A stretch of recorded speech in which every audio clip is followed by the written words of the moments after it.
පොඩ්ඩක්වත් තීරුව එහෙම නෑනේ. පිස්සුද මයිකල් මම පොඩ්ඩක්වත් තීරුවේ නෑ. එහෙනම් මම යනවා. හරි එහෙනම් පරිස්සමෙන් යන්නකෝ. මම ඔයාලට කුලී සල්ලි පස්සේ දෙන්නම්. හරි ඒකට කමක් නෑ.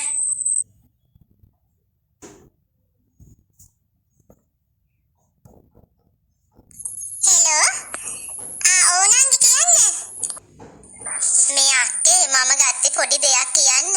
මේක හලෝයා කලබල නම් වෙන්න එපා හොඳේ. මේ ඔයා අර මට පුතාගේ විභාග අංකය කියලා ඉස්සෙල්ලා දුන්න නේද? ඒ 9ක් ගත්ත කියලා බොරු නම් බලන්න කියලා. අනේ අක්කේ ඒකේ තියෙන්නේ ඔයාලගේ පුතාගේ නම නෙමෙයි. ඒකේ නම වෙනස්නේ. එහෙම නම වැරදිලා එන්නේ නැහැ සාමාන්‍යයෙන්. ඔයාගේ පුතා මට හිතෙනවාට බොරුවක් කියලා තියෙන්නේ. චුට්ටක් හොයලා බලන්නකෝ. අනේ එහෙමත් එකක්ද නංගි? ඒ කියන්නේ මේ කොල්ලමාව රැවටුවවද්ද? ඉන්නකෝ මං අහලා බලන්න. අනේ ගොඩක් ස්තුතියි මට ඒක කිව්වට. හරි නංගි මං තියන්නම්. මං පස්සේ කෝල් එකක් ගන්නම්කෝ ඒක අහලා පුතාගෙන් හොඳේ. හරි බුදු සරණයි. පුතේ මේ මයිකල් ඉක්මනට මෙහෙට එනවා. පොඩි වැඩක් දැනගන්න තියෙනවා. අඩේ මොකෝ මේ අපේ අම්මට උදේ පාන්දර ඩෝන් කියලා තියන්නේ. මගේ බොරුවත් මාට්ටු වෙලා දන්නේ. පුතේ මං කතා කරන්නේ දෙක පාරක් ඉක්මනට එනවා.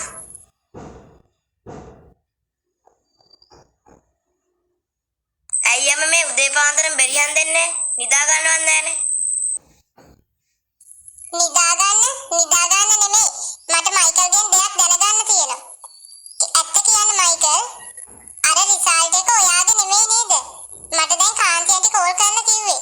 එහෙම නම වරදින්නේ නැහැලු. ඔයාගේ නමේ ආන්ජලෝ කියලා කෑල්ලක් නැහැනේ. ඇත්ත කියන්න මයිකල්. ඔයාගේ නෙමෙයි නේද රිසල්ට් එක? ඔයා බොරු කරා නේද අපිට? ඇයි පුතේ මෙහෙම කරේ? ඇයි අම්මේ මේ මාව සැක කරන්නේ? සැක කරන්නේ හේතු තියෙන නිසානේ. ඔයා අපිට බොරුවක් නේද කරේ? ඇයි ඔහොම කරේ අපිට? අපි ඔයාගෙන කොච්චර බලාපොරොත්තු තියන් හිටියද? ඒ වගේම තමයි බොරු රිසල්ට් එකක් කියලා මාව මේ ගමේම ලැජ්ජ කරා.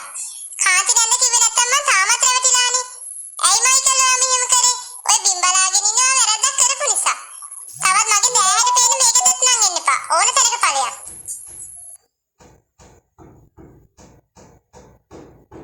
අනේ දෙයියනේ මං කරපු බොරුව අම්මට මාට්ටු වෙලානේ.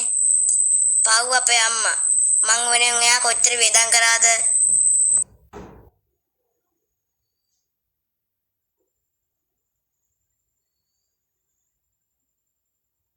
මං අර වෙලාවේ අම්මට මගේ බොරු විභාගාංක රිසල්ට් එක දුන්නට මගේ ඇත්ත විභාගාංක රිසල්ට් එක කොහොමද දන්නේ?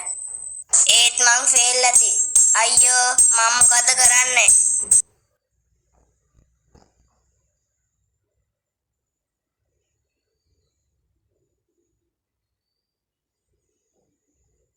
හෙලෝ කවුද මේ කතා කරන්නේ? ඔව් මයිකල්ගේ අම්මා තමයි. ඇයි? මොනවා? අනේ දෙයියනේ.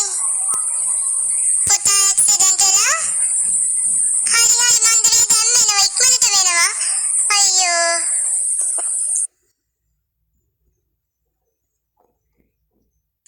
අනේ ડોක්ටර් මගේ පුතාට දැන් මොකද?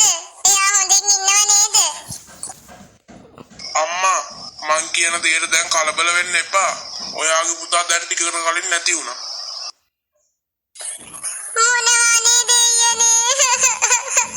අනේ ડોක්ටර් මගේ පුතා. අනේ මයිකල් නැගිටින්න පුතේ. ඔයාගේ අම්මා ඔයාට ආදරේටනේ බැන්නේ. අනේ මයිකල්. අනේ මගේ පුතා නැතුව මේ ගේත් එක්කම පාළු.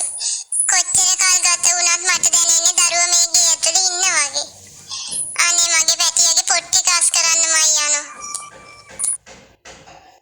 අනේ මගේ කොළුවගේ අකුරු වල ලස්සන පොට්ටික කොච්චරනම් පිළිවෙලට තියන් ඉඳලාද? මේ මොකද්ද මේ අංකේ? මට හිතෙන්නේ මයිකල්ගේ ඇත්තම විභාග අංකෙද කොහේ? මේ විභාග අංකේ අපිට කලින් දීලා ඇත්ත කිව්වනම් කොළුව අදට ජීවත් වෙනවනේ. අනේ දෙයියනේ. මට හිතෙනවා මේ විභාග අංකේ රිසල්ට් එක කොහොමද කියලා ගිහින් බලන්න. අනිවාර්යයෙන්ම පේල් ඇති. ඒකනේ කොළුව අපිට බොරු කරේ. ඒත් කමක් නෑ. කොමියුනිකේෂන් එකට ගිහිල්ලා මං දැම්ම බලනවා.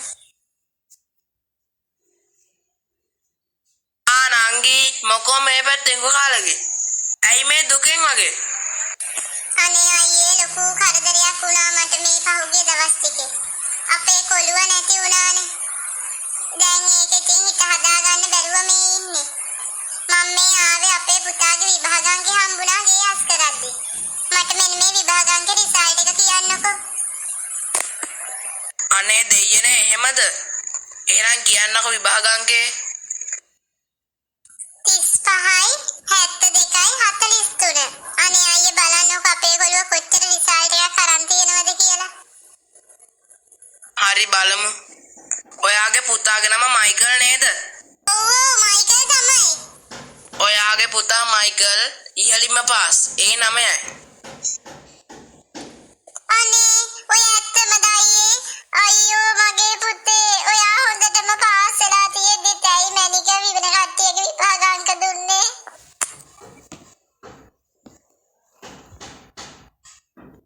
යාළුවනේ අපේ channel එක subscribe කරලා අපිත් එක්ක දිගටම එකතු වෙන්න. ඒ වගේම තමයි මේ වගේ ලස්සන කාටුන් හැමදාම ඔයාලට අරගෙන එන්න අපි බලාපොරොත්තු වෙනවා. අදට ගිහින් එන්නම්.